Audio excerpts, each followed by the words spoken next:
Dear student, अगला जो topic है वो है अक्षीय एवं भूमध्य हाइड्रोजन परमाणु, एक्सिन एंड इक्वेटोरियल हाइड्रोजन परमाणु या एटम्स। साइक्लोहेक्सेन के एक अणु में 12 हाइड्रोजन परमाणु होते हैं। यदि हम अणु का एक मॉडल बनाकर देख पाते हैं कि ये 12 हाइड्रोजन परमाणु दो प्रकार के होते हैं। 6 हाइड्रोजन परमाणु वलय के लंबवत एकांतर क्रम में 3 ऊपर व 3 नीचे होते हैं। इन्हें अक्षीय या एक्सियल हाइड्रोजन परमाणु कहते हैं। और शेष हाइड्रोजन परमाणु वलय के चारों ओर भूमध्य या विषुवतीय रूप से 2 चक्रों में व्यवस्थित होते हैं। एकांतर क्रम में प्रत्येक चक्कर में 3-3 हाइड्रोजन परमाणु। इन हाइड्रोजन परमाणु को क्या कहते हैं? भूमध्य इक्वेटोरियल हाइड्रोजन परमाणु। डायग्राम में दर्शा रखा है बच्चों। अक्षीय एक्सियल हाइड्रोजन परमाणु और दूसरा भूमध्य हाइड्रोजन परमाणु। ठीक है। अक्षीय एवं भूमध्य हाइड्रोजन परमाणु के बारे में हम देखें तो अतः साइक्लोहेक्सेन की संरचना को कुर्सी स्वरूपण व नौका स्वरूपण में हम निम्न प्रकार से प्रदर्शित कर सकते हैं। अक्षीय तो हाइड्रोजन परमाणु को हम निम्न प्रकार से, तो पहला है जैसे साइक्लोहेक्सेन है उसको दर्शा रखा है। साइक्लोहेक्सेन का कुर्सी स्वरूपण और नौका स्वरूपण 2 स्वरूपण होते हैं।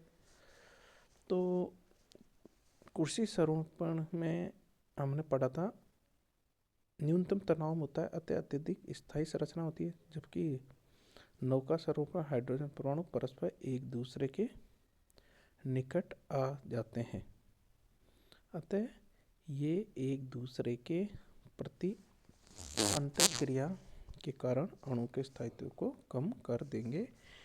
तो यही कारण है कि नौका स्वरूपण कुर्सी स्वरूपण की तुलना में कम स्थायी होता है। तो बच्चों देखो ऊपर कार्बन 1 व कार्बन 4 के इन दोनों हाइड्रोजन परमाणुओं को फ्लैग पोल हाइड्रोजन परमाणु कहते हैं। कौन से हाइड्रोजन परमाणु कहते हैं? फ्लैग पोल हाइड्रोजन परमाणु। तो सासे के सिद्धांत को मोर ने आगे बढ़ाते हुए उसे डेकालीन पर लागू किया।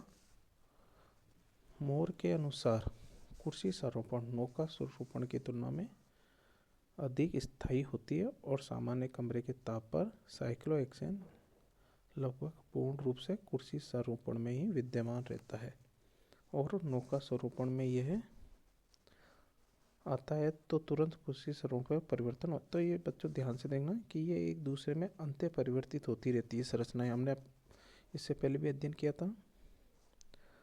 तो यहाँ ध्यान रखना बच्चों, नौका स्वरूपण में हाइड्रोजन परमाणु परस्पर एक दूसरे के निकट आ जाते हैं। तो कार्बन और कार्बन 4 के इन दोनों हाइड्रोजन परमाणुओं को जो निकट आ जाते हैं इनको हम क्या कहते हैं? फ्लैग पोल हाइड्रोजन कहते हैं। अगला है डेकालीन। तो डेकालीन की संरचना क्या होती है? साइक्लोएल्केनों के संयुक्त निकाय को डेकालीन कहा जाता है। 2 प्रकार की होती है ये भी, सिस डेकालीन और ट्रांस डेकालीन। तो तनाव विहीन वलयों के सिद्धांत को इन डेकालीन पर लागू करके बताया किसने? मोर ने, कि कुर्सी एवं नौका स्वरूपण के संयोजन से 2 प्रकार की डेकालीनें बनती है, जिन्होंने क्रमश से विपक्ष ट्रांस एवं पक्ष स्वरूप शेष रूप में नामकरण किया जाता है। तो इनकी संरचना निम्न प्रकार की होती है। नंबर 1 ए और बी वाली संरचना आपको दर्शा रखी है।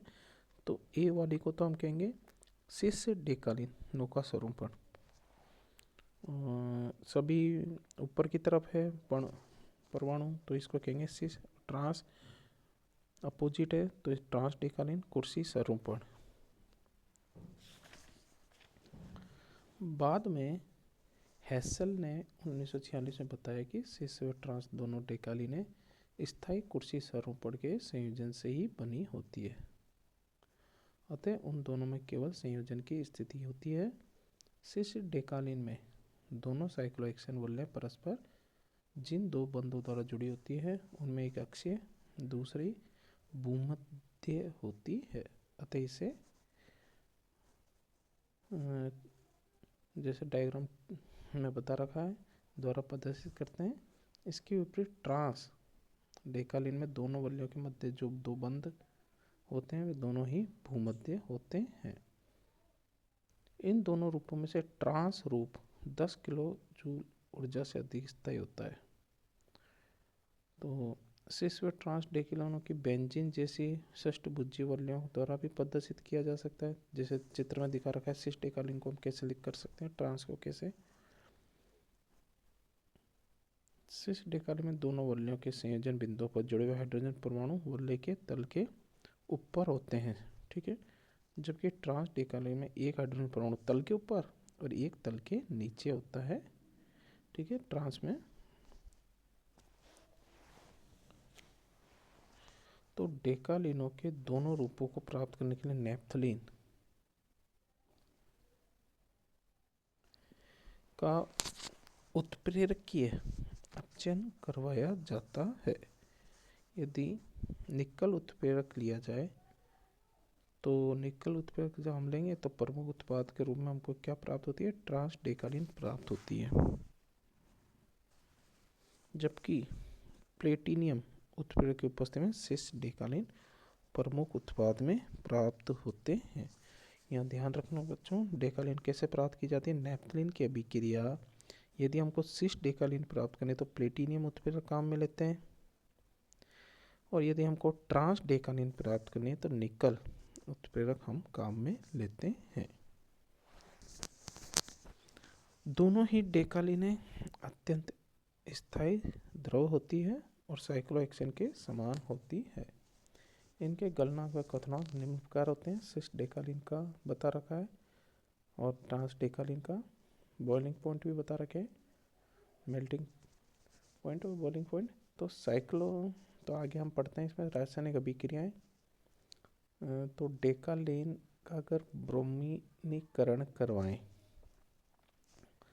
तो ब्रोमीन के साथ अभिक्रिया करने पर यह 1 ब्रोमो व्युत्पन्न देती है, तो इसको कहेंगे 1 ब्रोमो डेकालीन। सेलेनियम की उपस्थिति में विहाइड्रोजनीकरण करवाने पर नैप्थलीन बनता है।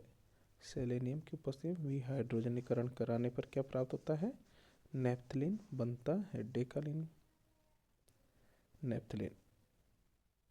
तो औद्योगिक डेकालीन सिस व ट्रांस का मिश्रण होती है। इसका उपयोग पेंट, वार्निश, लेकर तथा पीतल पर होने वाली वार्निश आदि विलायक के रूप में किया जाता है, ठीक है। तो ये तो थी डेकालीन। तो साइक्लोप्रोपेन वलय का अब है का उदाहरण हम लें साइक्लो, तो केला बंध पाया जाता है। The case of cyclopropane ring banana bonds. Cycloalkane एक ऐसा उदाहरण है जिनमें एक वलय 3 संतृप्त sp3 संकरित कार्बनिक परमाणु की वलय होती है और जिसमें बनने के बंध कोण की अवधारणा भी गंभीरता पूर्वक उल्लंघन नहीं होता है।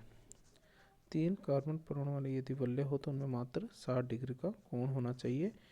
एक sp3 कार्बन परमाणु के 2 संकरित कक्षों के मध्य 109 डिग्री 28 मिनट का कोण होता है।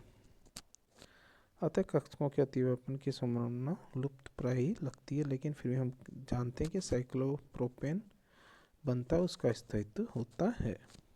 तो ये साइक्लोप्रोपेन में केलाबंध दर्शा रखा है। तो साइक्लोप्रोपेन बनने में झुके हुए या केलाबंध बनते हैं जो कार्बन कार्बन रेखा से ऊपर की ओर होते हैं।